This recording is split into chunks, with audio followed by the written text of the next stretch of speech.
I remember when I was in karate, we used to break boards, but they were not stacked like that, and they were not that thick. They were pretty thick boards, but, you know, they weren't hard to break by any means. I mean, it really, usually they tell you they call it hammer strike or hammer fist, where you basically, you hit it with the bottom of your fist. So it was basically, you would do like a 1, 2, and then on 3 you just hit it like as hard as you could, and they told you like, don't hit it and stop, just keep going through. It was like a mental gymnastic of like, don't stop, just keep going, otherwise it'll probably only break halfway and you'll look like an idiot in front of everyone. But I forgot to spend my points. But yeah, that was fun. That was a lot of fun, that class. That class basically got shut down because of COVID, which really sucks, because that was a really fun class. I miss all the people I used to go to with. If this guy tells me, like, alright, we're gonna practice punching eggs. No, it can't. He's gonna throw them at me. He's gonna make me a balanced diet with the eggs. What does he want the eggs for? Here's some eggs. Now you know why I don't gather them myself. You're a dick. Shall we continue training? Wait, I didn't read the quest. Why did he want the eggs? I'm punching a rock. He's throwing the fucking eggs at me! What?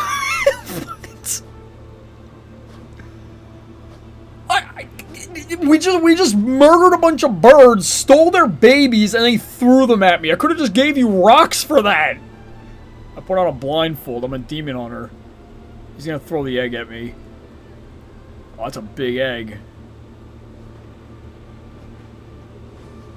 That was like a papaya. Why didn't he just throw rocks?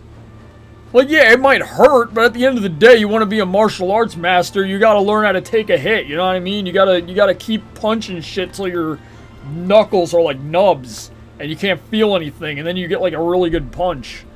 But you lose all nerve endings in your hands. Whoa. What the fu- oh shit, oh, he just got fucked. I bounced. Good. Alright, Master, that was an experience. I've done all that you've asked of me. I'm ready for your final... Okay. This test is simple. All you need to do is strike that stone until it breaks. But it's impossible, you might say. So, something that when I was in karate, we never did stone. But... our sensei, when they were in school back in the day, they had to break stones. When they were going for like black belt and all that, they legitimately had to break stone. And they told us straight up, it is possible to break a, like, brick or whatever with your fist. It is possible. But you will break your hand after doing so. You will 100% break your hand after you hit that block. Now, you still have to, if you want the promotion, you have to do it. You have to accept that you're going to break your hand and hopefully break the block. Because if you don't break the block, you're just going to break your fucking hand and you're going to look like an idiot.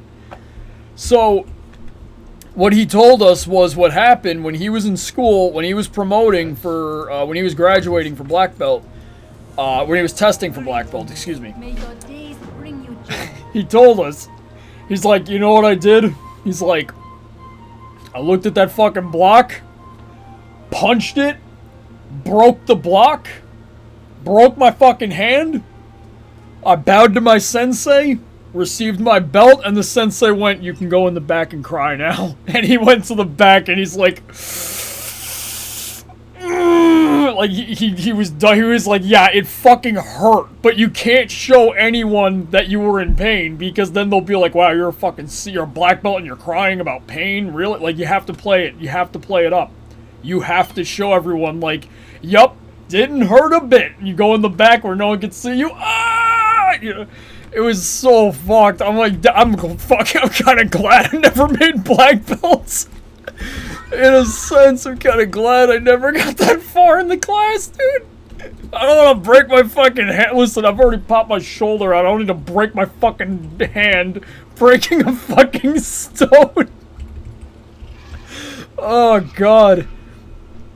That's so bad. Yeah, they go... Some of them schools do not fuck around. So, one of my teachers had an old school, like, style training thing. So what they would do, if you were punished, like, if you did something wrong, or if you did, you know, if you just, you know... It doesn't even have to be got in trouble. It could just be, like, you just did something the sensei didn't like, or whatever. To be disciplined, they would send you outside, basically on the sidewalk or even on the street, and they would have you go bare knuckles down on the pavement with like that rocky fucking road and shit, like all those like jagged rocks sticking up. They'd have you go on your fucking hands and do push-ups on your knuckles. And you had to do like 100 push-ups on your knuckles. You were fucking bloodied. You were like beaten. You were like, I don't want to fucking ever come back after this. That's how it was. But they were like, you know what, after a while, your hands literally just get used to it, and by that I mean they scar over, and you basically just turn your hands into nubs. But, if you want to be a real master, you gotta endure it. Because to be fair, it was, number one, it did teach discipline, and number two, yeah, it really would numb your hands to the point where you could throw harder punches without worrying about hurting yourself. So he wasn't really wrong for it. He was kind of, it was fucked up, but he's not really wrong. It is definitely a way to improve. And again, I'm really glad I was not in that class. That might have been when they were living out of country, because I know they actually trained, one of my teachers went, like, they used to have a school in, I think in Thailand. They used to teach in Thailand. Like, they taught Muay Thai. Because they knew a few styles. One of them was Muay Thai kickboxing, and they had a female student who was only like 13, who was like fucking destroying like anyone who fought her. And like, she was terrifying. Never met her. It was like fucking, they showed us like some videos they had of it, but it was like, god damn. But they were kind of like, yeah, use this as motivation to improve. I'm like, yep. She could kick my ass any day. Jesus fucking Christ. What the fuck are we doing? We're going too soft. Oh boy. Again, I miss those classes so much. We had such a tight-knit group of, like, students. Like, we were all good friends amongst each other. Everyone helped each other out. It was great. Like, everyone was, like, varied on skills as well. Like, there was, like... there were at least, like, 3 people at, like, purple belt. There was one student who made brown belt, which she was crazy. I remember sparring against her, and she fucking beat the shit out of me. My head was spinning. I caught her off guard one time, because I was only like a half yellow belt. I was a yellow white belt. And she at the time was purple. So, how it worked, you know, we would every Wednesday and Thursday would be like sparring nights. So we'd train with weapons, and then halfway through class, we'd put the weapons away and we'd spar. So, you'd basically just get in a line, you get up with a partner, and then you spar for a bit, you do a couple rounds, and then you switch partners, and you just kind of go around the room sparring with different people. So, we were sparring, and she was like, you know, she's like, obviously she's fucking kicking my ass, but she got a little too cocky. She kept getting real close. And I caught her off guard for one goddamn hit, and I will never forget this day because I was so proud of how pissed off I made her. She got too close in. I kind of did like I just randomly like bobbed out of the way, and I threw a back fist, and I hit her in the back of the head. And that's fucked up. It sounds fucked up. It wasn't, like, hard or anything. It was just like a boom. You know, we wore armor and everything, especially helmets, gloves and shit. They were padded. Everything was padded. Everything was fine. You still got a little hurt. You know, you're still getting, like, the force of hits still hurt, but it was just a quick reflex backhand, back fist to the back of her head. Our sensei just calls out, "Good hit." He said, like, "Nice job, Rich." And she got this kind of red in the face, and she looked at me with this look in her eye like, "You son of a bitch. You fucking embarrassed me in front of the sensei." She's the top student in the class, and I'm like the second lowest. And I landed a hit on her that he was like impressed by. The next round, she fucking wailed on me like no holds bar. Fucking beat the shit out of me. And I fucking ended that round with a fucking massive headache. And I was just like, oh, but I was also like, I fucking landed a backhand. Fuck yeah, let's go. Oh shit. She made it all the way to brown belt before that class ended up like dispersing because of COVID and all that. But goddamn, I'm never forgetting that fucking day. That was so good. Yeah, she was top of the class. There were like 3 people. So how it works is like there's like brown belt. Below that was purple belt.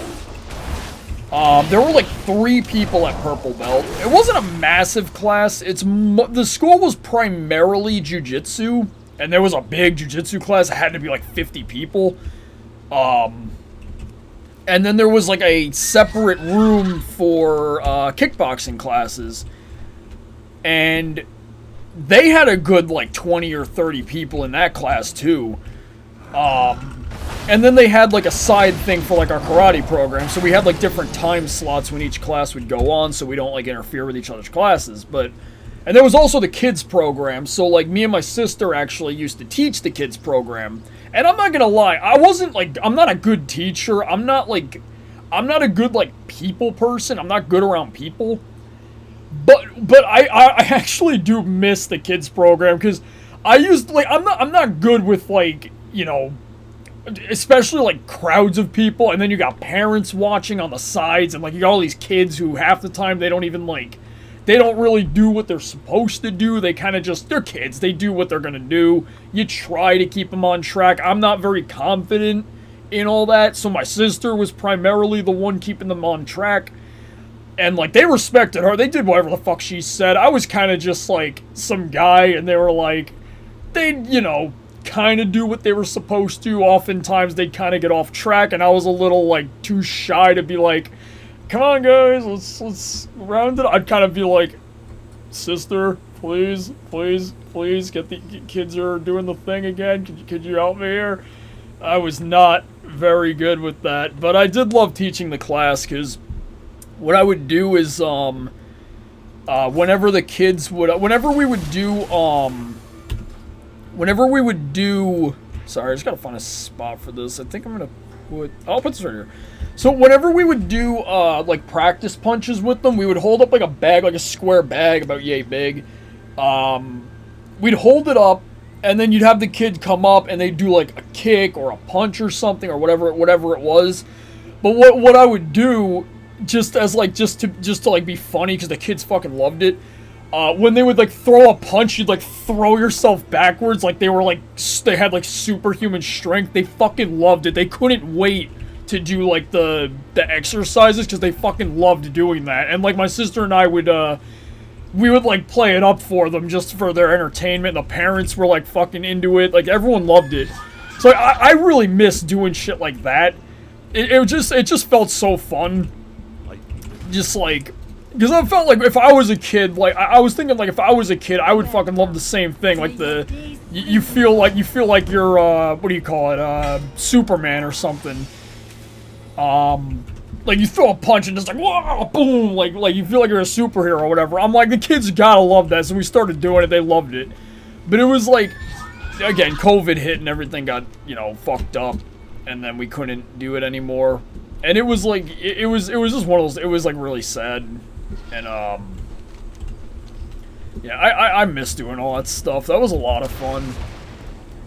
I also miss, like, I had a lot of friends in that class too, like the adult class. Like, all of us were just good friends. Pretty much kind of friends while we were there. We didn't really hang out on the side or anything, because we kind of did our own things, but, you know, we'd get together a couple times a week for the classes, and then we'd just, you know, we'd catch up on things and just hang out, and, like, it was cool. And then, like, you know, pretty much, even my sister used to talk to them. Like, my sister would keep up with them outside of school, and she would, what is this, 15 Sly Foxes? Oh, okay. My sister used to talk to them, like, Facebook and all that, but I don't use Facebook or anything, so my sister kept up with them. But then, like, during COVID, she's like, yeah, they, even on Facebook and whatnot, they kind of just stopped really responding to anything or, like, talking, and it was kind of like, that's weird. Like, we were all really I thought we were all really tight as far as, like, meeting up in school and just hanging out and whatnot. And my sister was good friends with them, and they were mostly, like, girls in the class. It was mostly girls in the class, too. There were only a handful of guys. It was mostly girls. So my sister was, like, tight with them, and then for me, it was kind of like, you know, I don't know, it felt kind of weird if I was, like, I don't know. Again, I don't use, like, Facebook or anything, but I also feel like if I was like, yo, let me get your phone number, then it's kind of, like, implying something different, and it's like, listen, there were, not saying that some of them girls didn't look good, you know, some of them, one of them I was legitimately trying to go out with, and I was like, you know, I think for sure, people said it wasn't true. I swear to you, she was, I'm sorry, I was, like, checking something. I swear to you, she was interested in someone else in in the jiu-jitsu class. I swear to you, she was interested in someone, because she would talk to this one guy before he went to class, right before she left, and everyone, including her, would say, no, there's nothing going on between them. Because, like, everyone was kind of like, the guys to me were like, you should go for it, you should talk to her, you should ask her. I'm like, nah, I can't do it, she's not going to say yes, it's going to be weird.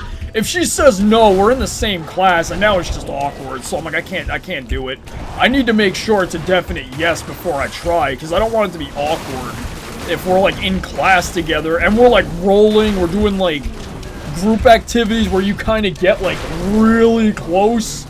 Like, I'm talking, like, we started mixing jiu-jitsu into our karate stuff. Because it's just a self-defense course, you know, and jiu-jitsu is really helpful for self-defense. So we started implementing jiu-jitsu moves into the karate and whatnot. So then, when you're doing jiu-jitsu, there's things called, like, half guard, and there's like, in guard and full mount. And in guard is like someone has their legs wrapped around you and you're kind of like right on top of them, and then full guard, you have you're basically sitting on their stomach and you have your legs at their sides and you're on top of them. Now, again, one of the girls I was, you know, interested in, you know, and like when we would do shit like that, I was just like, keep it, I'd keep it professional because I'm not trying to be a fucking creep. And I think she knew that, you know. But, like, it's like, again, at the same time, imagine doing that, but you try to ask this person out, they say they're not interested, and now you have to do, like, full guard and full mount and guard position with this person, and then it's like, so you have different thoughts about what's going on than I do. That's just, like, because if you try to ask them out, now they know you're literally interested in this, and they're not, and now it's like, well, this is definitely, we definitely have two different ideas of what the fuck this position looks like right now. At least if I didn't say anything, it's like, no, I'm not thinking about anything but, you know, how to do the move, that's it, you know. Again, keeping it professional, but if I didn't want to make that fucking move, because it just would have been awkward as shit. But again, like, she was talking to someone on the side that I was convinced, like, she's definitely not interested in me, because she's definitely interested in this other guy. And her best friend at the place, like, she even said, like, no, she's not interested in her at all, in him at all. And again, I do not believe that at all. There's no fucking girl talks to some guy, especially someone who's, like, really good at jiu-jitsu and all that, some real fit guy, he's kind of tall, you know what I'm saying? He's, like, smooth with it. Ain't no fucking chance she was not interested in him. Like, bullshit, dude. You cannot convince me otherwise. But even regardless of all this, I mean, again, like, unfortunately, we don't, like, not even my sister, like, hears from her anymore. And it's, like, it's kind of weird, because, like, we thought they were, like, good friends, and then they just kind of disappeared. Really, a lot has changed with COVID. It's really sad. I used to be, it sucks, I used to be really outgoing. I used to be a karate. Like, sometimes I'd go, like, 5 days a week, sometimes 6 if I could. I'd be doing karate all the time. Like, that was my get the fuck out of the house and go do something activity, and it was good. It kept me in shape. I met a lot of people that I like to talk to there. It was fun. We got to use weapons and stuff. It was sick. Sometimes you got your ass handed to you by the sensei who moves like you wouldn't even fucking believe. Our sensei would, like, randomly walk up to you and just be like, alright, we're sparring now, let's go. And your face just dropped. You're like, son of a bitch, why me? And then you'd get ready. You're like, kind of, you know, you're getting ready. And you're sitting there like, what the fuck do I do? Anything I throw at this guy, he's gonna counter me. So you're like, you throw like a jab or something, just fucking like right in, just immediately right in. He just takes you to the ground. You're like, all right, I'm good. You're like, I'm good. Tap out. Like, shit. And he'd be like, all right, let's go again. I'm like, no, I don't want to go again. You're gonna whoop my ass. Oh boy. He was terrifying. I thought he was bad. Our first sensei, I thought he was fast. We had another sensei at one point who was a bodyguard for, I believe, 20 years. He was a martial artist for like 40 years. He was a bodyguard at one point. I think he still does it on the side for like side work. And he's a police officer for 30 years. So this guy's jacked.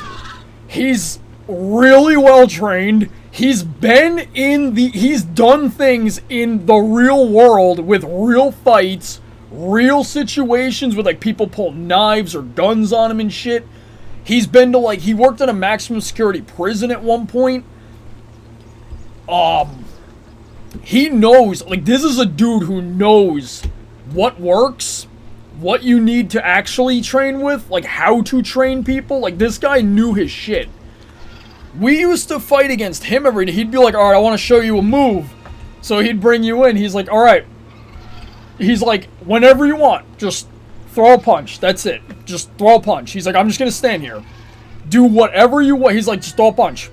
The moment your hand moves, immediately just slaps it away. Try again. Done. Try again. Done. Try again. Throw a kick. Grabs your fucking leg, grabs your leg, pulls you into him, fucking pulls you to the ground. He's like, yep. And then you get up, he's like, throw whatever you want. What the hell am I supposed to throw? You're thinking, maybe I just throw whatever the fastest possible punch I can just to try to land a hit, right? Because if you throw, a hook or something, it's going to take too much time, too much wind up, he's going to see it. Throw, a quick back fist or something. That might work, it's fast. Nope.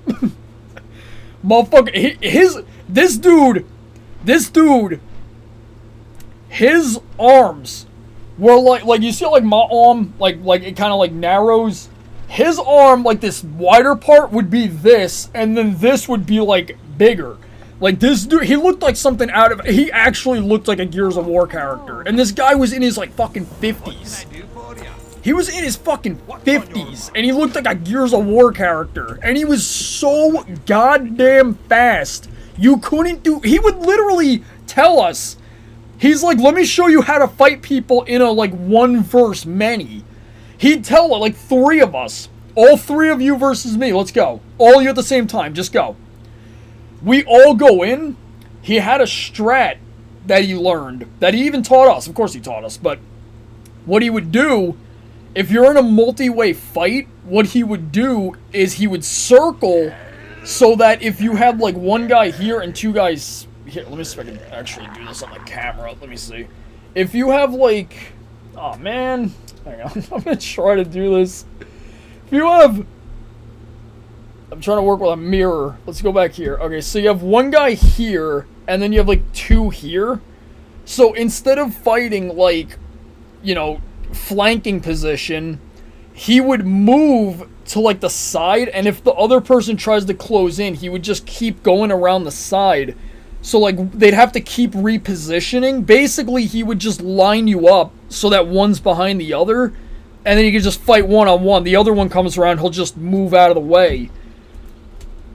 Let's see if I can fix this again.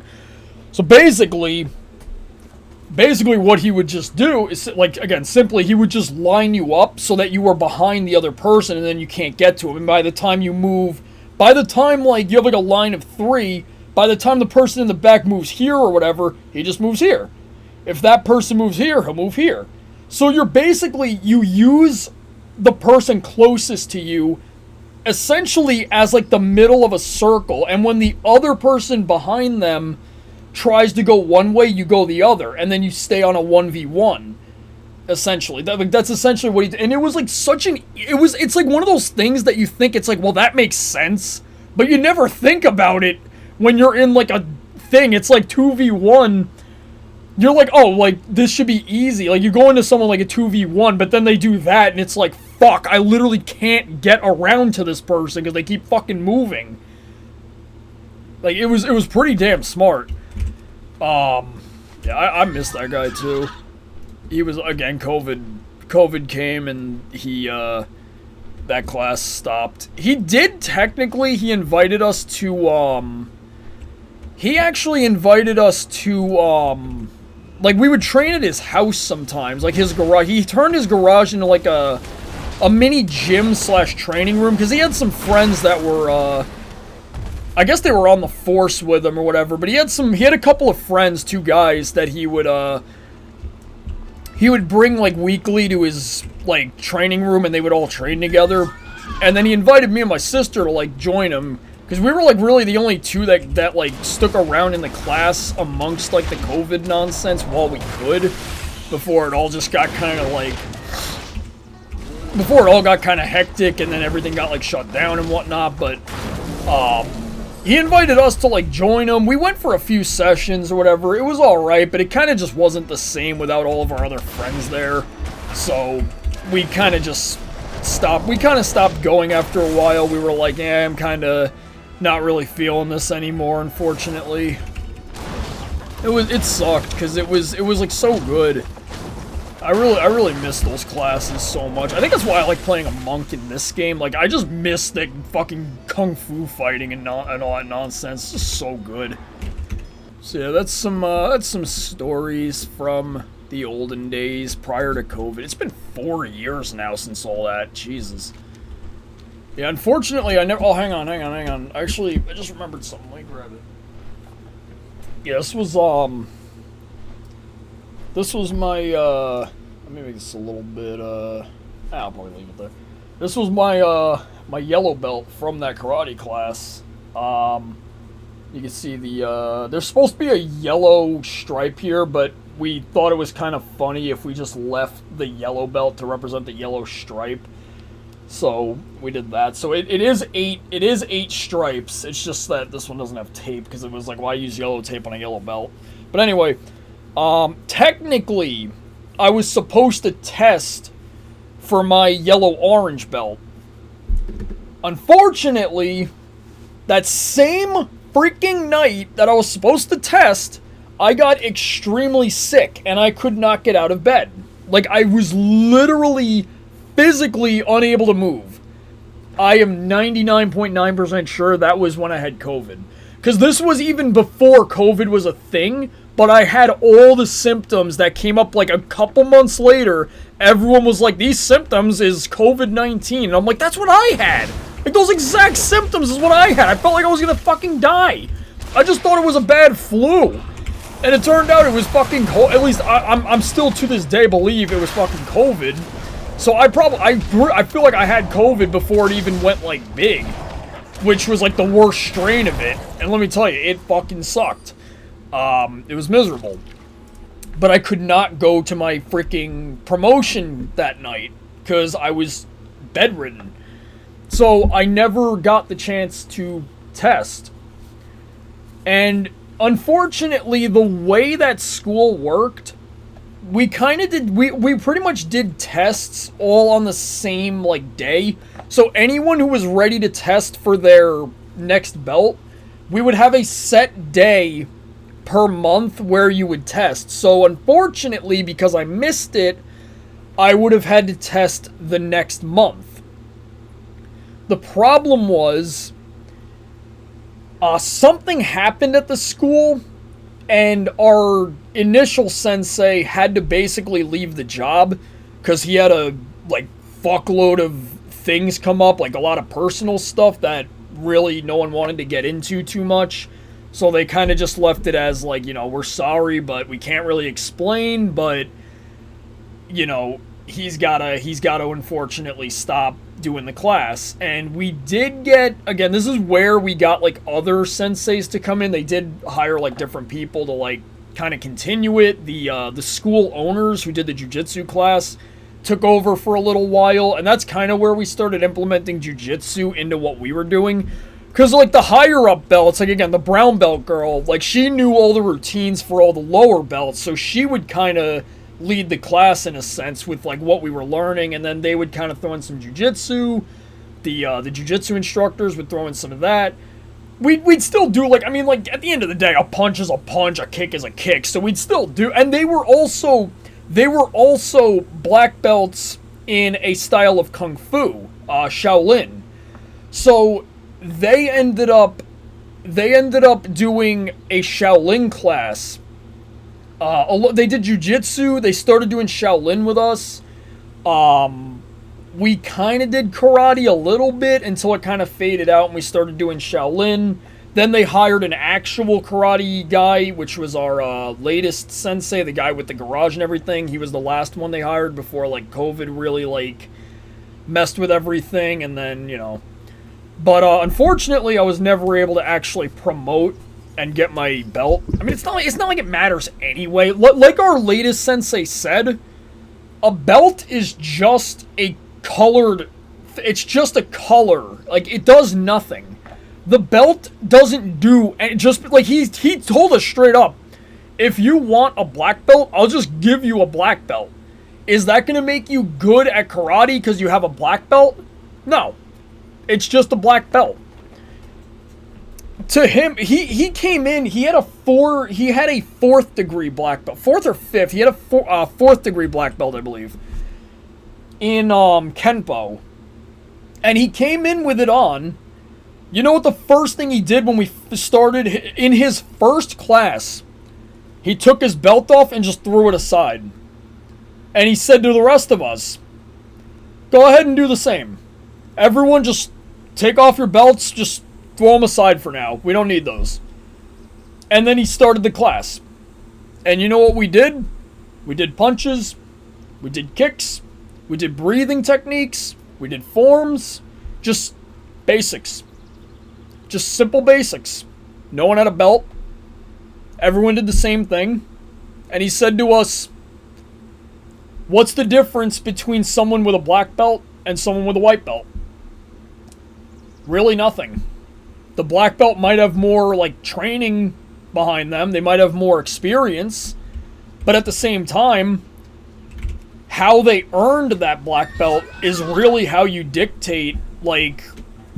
How you earned it is really what dictates what you know. Because you could have a school... Because he used to tell us, like... I don't want to slander them, so I'm just going to say there's a martial arts school, like, chain.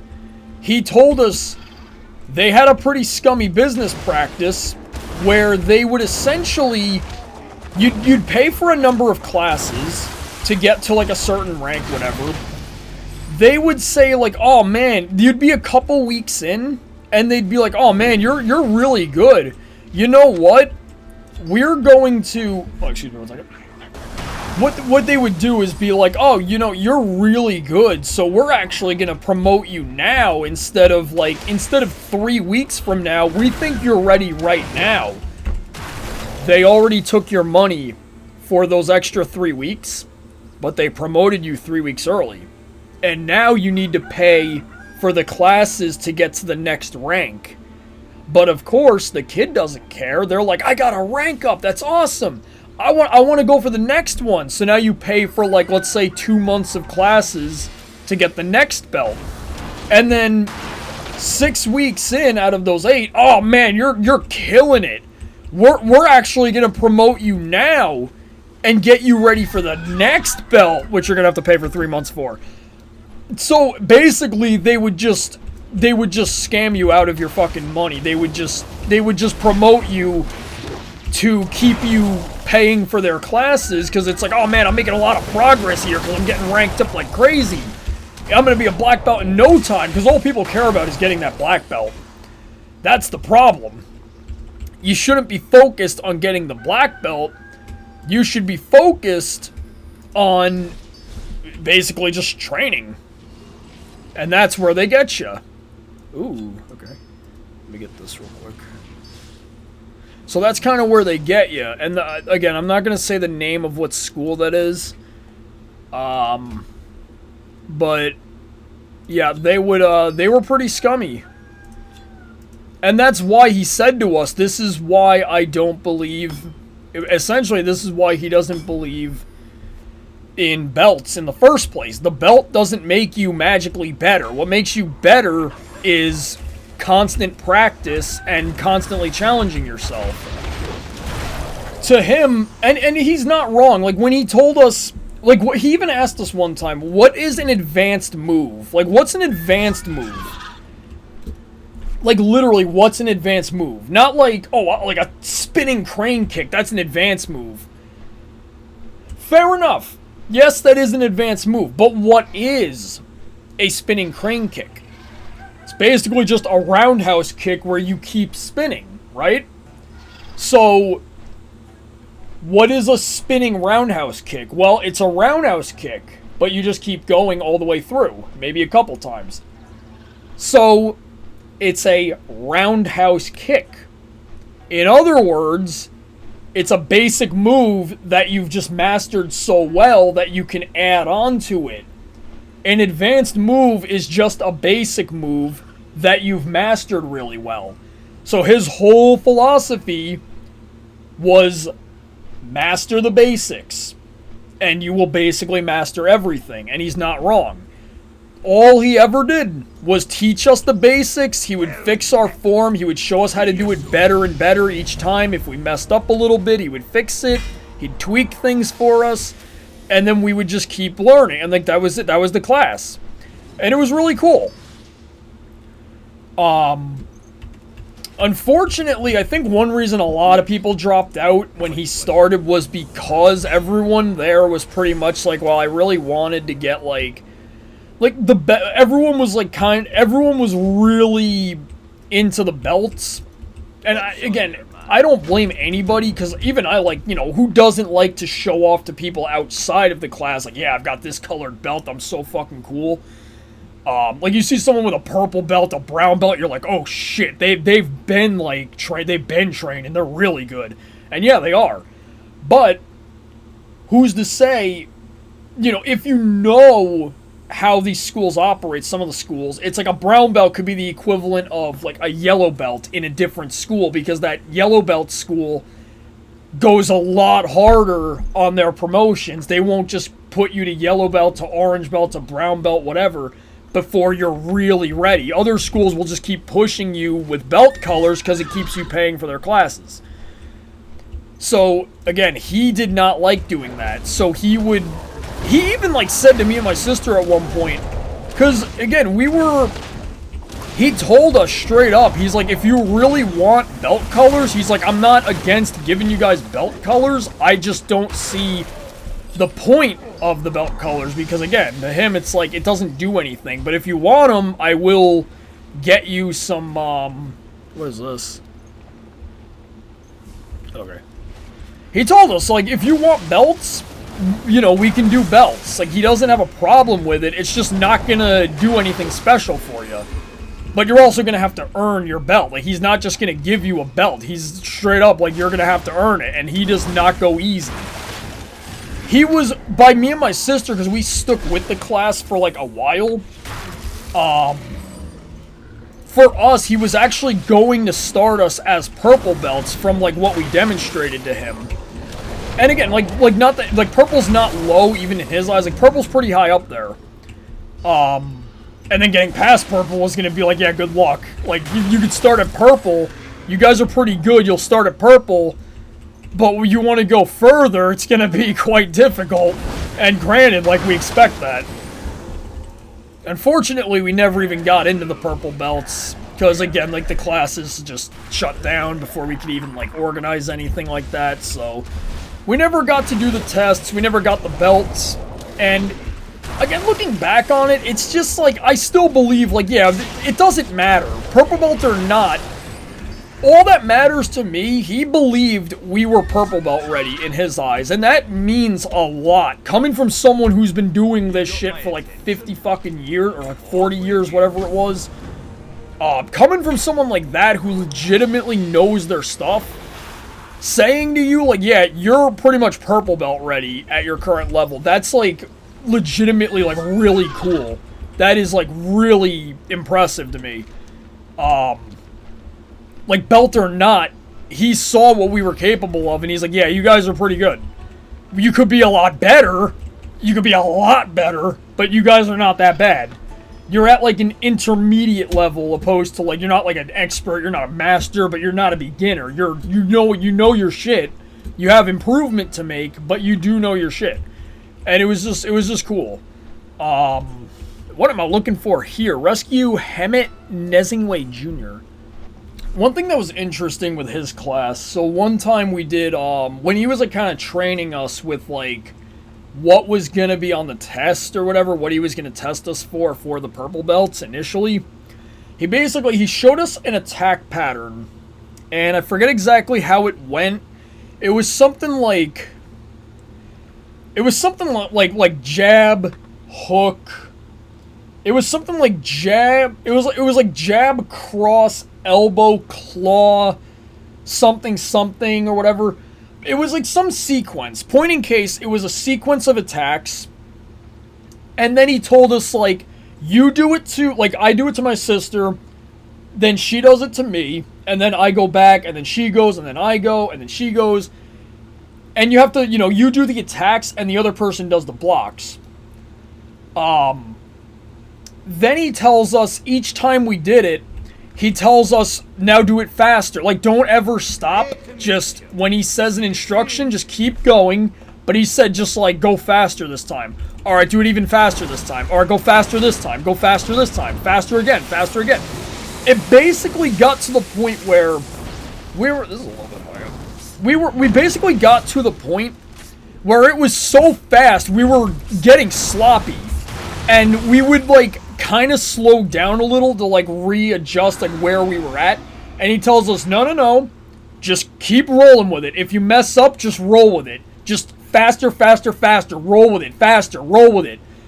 Basically, we were, we basically got so fast we couldn't quite keep up with it, so we just kind of did what we could, and then just move to the next, keep it moving. He tells us after, like, a minute or so, he stops us, he's like, alright, take a break there. And he says to us, now, you see what, he was kind of like, you see what I did there? He's like, you guys were going so fast, you basically forgot the entire thing, for the most part. Like, it became really sloppy. But he says to us, in a fight, what is more important? Doing a sequence of attacks in order properly, or just being faster than the opponent can keep up with? And it was like an oh moment, because yeah, he's not wrong. He told, in a fight, you can know a sequence of attacks and, like, be like, oh, this sequence is awesome, like jab, hook, uppercut, whatever, like jab, cross, hook, uppercut, like, I know this sequence. And then you get into a fight and you throw jab and they immediately deflect it, and now you're suddenly like, wait a minute, what do I do now? My jab got deflected. I can't do a cross now.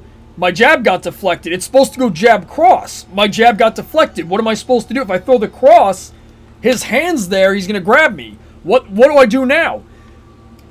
His whole point was, And this is one of the things he taught us. He doesn't like katas. Katas is forms. Forms, again, is a sequence of moves that you do. Typically, katas were supposed to be when you're doing like a ritual or like a show, a ceremony. You would do katas just to demonstrate like form, just to show how like well you can throw punches, how balanced you were, how strong your hits were. You don't use katas in a fight.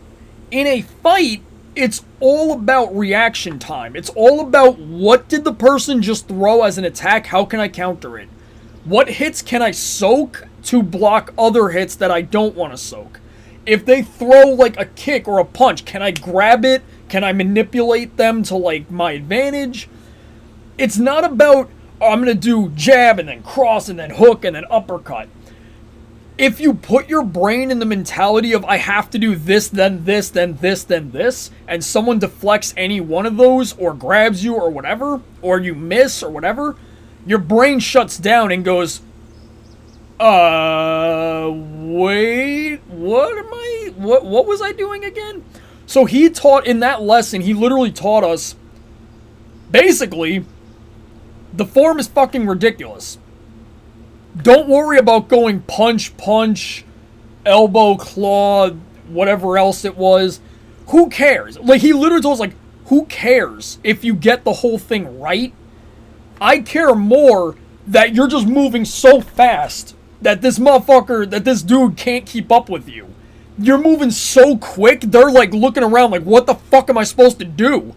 And when we would fight against him, for instance, what do you think he did to us? Do you think he went like some pattern that he was following? To like, no, he just walked up to us. He would just go, like, throw like 3 jabs in an instant.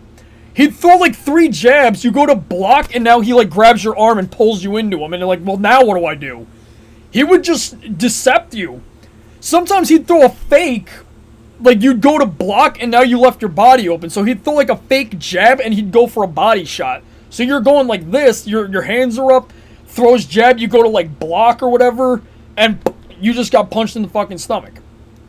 It's all about being fast and being unpredictable. And again, I was like, this whole, God almighty, we're supposed to be playing WoW, and we're just talking about fucking kung fu and karate and shit. I don't care, this is fun. So yeah, he was, I fucking missed that class so much. You can tell how much I missed that class. Oh my god. Yeah, he taught us so much that I will never forget his lessons. Like, he legitimately taught us things that, like, we just never were taught.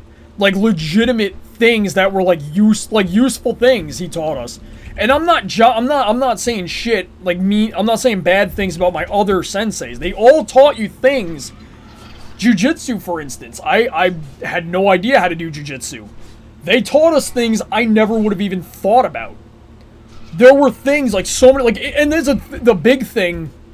Jiu-jitsu teaches you, if you get knocked to the ground, karate can't help you from the ground. They teach you how to fight standing up. Jiu-jitsu teaches you how to fight when you're on the ground. My sensei, who taught us all these speed techniques and everything, he did not believe in jiu-jitsu because his philosophy was, if I never get knocked to the ground in the first place, I don't need to know how to fight on the ground. Granted, very, very, sounds very arrogant, sounds very ignorant. But, dude's 50 plus years old, he's a cop, a bodyguard, etc., and he's still fine to this day. So, I mean, you know, to each his own. And I think he's got enough fucking strength and skill, if he gets knocked down, he knows what he's doing. For most people, especially, like, smaller people, like me, I'm a fucking, you know, I'm not like a jack dude. I'm just some fucking scrawny nerd playing World of Warcraft. Jiu-jitsu would be really helpful, because Jiu-jitsu is all about bigger opponent, even better. Because now you're going to fall twice as hard as someone smaller like me, for instance. It's all about just those bends. You get those bends, you hit those pressure points, they're done. But yeah. Yeah, I would never say any of my senseis never taught us anything good. I think he taught us things that no one else really taught us. But, you know, again, like, any information you can learn is good information to have. Like he used to tell us, he used to call it having tools in your tool belt. Learn how to do certain punches, kicks, sequences, whatnot. You may not ever use a certain type of kick, a certain type of punch, or whatever. Some of them are more for show, some of them are practical. But it's always good to have that tool in your tool belt. Like throwing like a crescent kick, for instance. You can get a lot of height out of a crescent kick, but it also leaves you very vulnerable to getting your leg grabbed. So it's not something you would probably use in a real fight. It's not going to do a lot of damage. It's probably going to get you grabbed. But it's a useful tool to have. God forbid it does come up in a useful situation. For instance, something he actually taught us, I do have a knife. So, something he taught us, if someone has a knife, right? Someone has a knife. They're holding a knife. One of the first things he taught us in like the first week or two of class was knife training. Someone has a knife. They're threatening you, whatever. Something he taught us with the crescent kick, I don't know how I'm going to show a crescent kick. Essentially, you take your leg, and I'll do it with my arm, so like you say you're standing, you basically swing your leg, and you hit the side of your foot against something. And you can get a good amount of height out of these, the crescent kick or whatever. Like, you do like you just swing it's not like a roundhouse where you're throwing the like, ball of your foot. It's not like you're throwing the ball of your foot at someone while, like, twisting with it. That's a roundhouse. A crescent, you're standing straight ahead and you're just swinging your leg, like, whoosh, just like, you know, out. Something he taught us with that, if someone has a knife, if you actually crescent kick their hand, there's a good chance their knife will actually just fly out of their hand. If you hit it just right, and we've practiced this. He brought in, obviously they were fake knives, they were foam, like hard foam, so they weren't going to hurt anyone. You're not going to get hit by the nut, you know, even if it hits someone, it's just going to be like a bonk, and it's like, okay, whatever. So, what he taught us, you would hold, and we were not holding these gently, we weren't like, just like, you know, loose-handedly holding it for like training exercise, oh, you just want to get the motion down, hold it light so it flies out of their hand. No, we were like legit, pretend you're mugging someone, and you're like coming up to them, you have a knife out, you're holding up your knife to them, and you'd be like, you know, you'd be like kind of like, whoa man, listen, then you would throw the kick, you know, we would try to practice it like it was a scenario, like a real scenario. You smack that, you're gonna be holding this thing hard, you smack the back of their hand with your foot, that fucking thing flew across the room.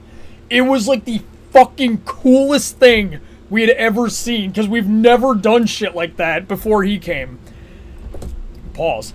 But it was like so sick. It was like, it almost made you want to encounter someone with a knife just to see if it really works. And I'm assuming it works to some, it also probably depends on the handle, you know, how tight they're holding it. I'm sure some people, there were times where it didn't fly out of their hand. There were times, you know, sometimes it would fall, sometimes they would keep it held. It's not a guarantee. Nothing's a guarantee. But there is a chance that thing will fucking just disarm them. Excuse me, oh my god. There is a good chance they'll get disarmed with that. And again, it's a tool in your tool belt. If it works, fantastic. If it doesn't work, you have other tools in your tool belt that you can use. There are other techniques you can use to disarm someone or to incapacitate them or just get the hell away. Another one he taught us, this one's a lot more dangerous because this involves using your hands to disarm a knife. And it was the same. They're holding I put the knife away, but they're holding the knife, and I forget exactly how you do it, and I can't do it with myself because you need both hands, and I forget the exact technique. It was something where you have one hand, like, I think it was called monkey grip, monkey's paw, or sea grip.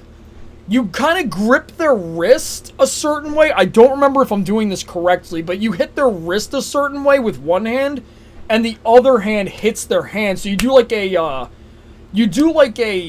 hit here while pushing here, and it like, you know, you do it like that, like you kind of like, you know, you already have your hands up. It's like a situation where you have your hands up already. You're kind of like panicking or whatever. It's all to like throw the person off. You don't want them to see what you're doing, obviously. So you have like your hands up. You get within a certain, and this is obviously, there's kick range, which is a little bit further. If they're too close for a kick, this works for a close range thing. You do a certain way where you basically slap. It was like a wrist and hand slap, and the way you do it was really hard to get it right. A lot of us struggled with this one because it's not easy.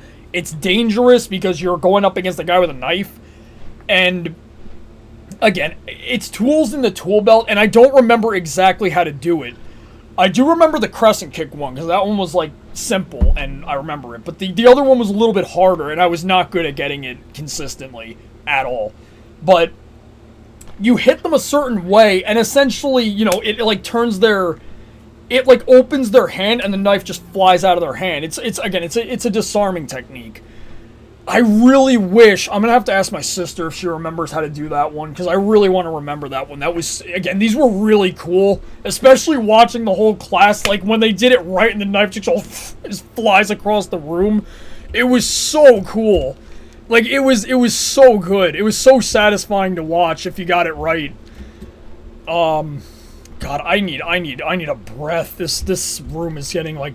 You know, the problem is my computer emits so much heat, and I have the door closed, so all the heat's trapped in here, and if I turn the AC on, it blows the circuit that the computer's on, so everything just shuts down. So I have to keep the door open so the AC out there comes into the room, and it cools everything down, but I'm recording right now, so I want the door closed, keep all the background noise out, hopefully. But I'm getting, like, I'm to the point where my shirt's starting to stick to me, so I'm gonna end this here and get going. But that was a fun little trip down Kung Fu Karate memory lane while playing a monk in World of Warcraft. My glasses keep slipping off my damn face. Oh boy. So yeah, I'm gonna get going, but I'm making progress. I'm trying to get Oreo to 70. If I have more things to, I don't know, if I have more like stories to talk about or some reason to record, I'll see you guys for that. But for now, I'm gonna get going, get some air, cool down a bit, because this is like, oh my god now. So I'm gonna see you guys later, and yeah, that's about it. See ya.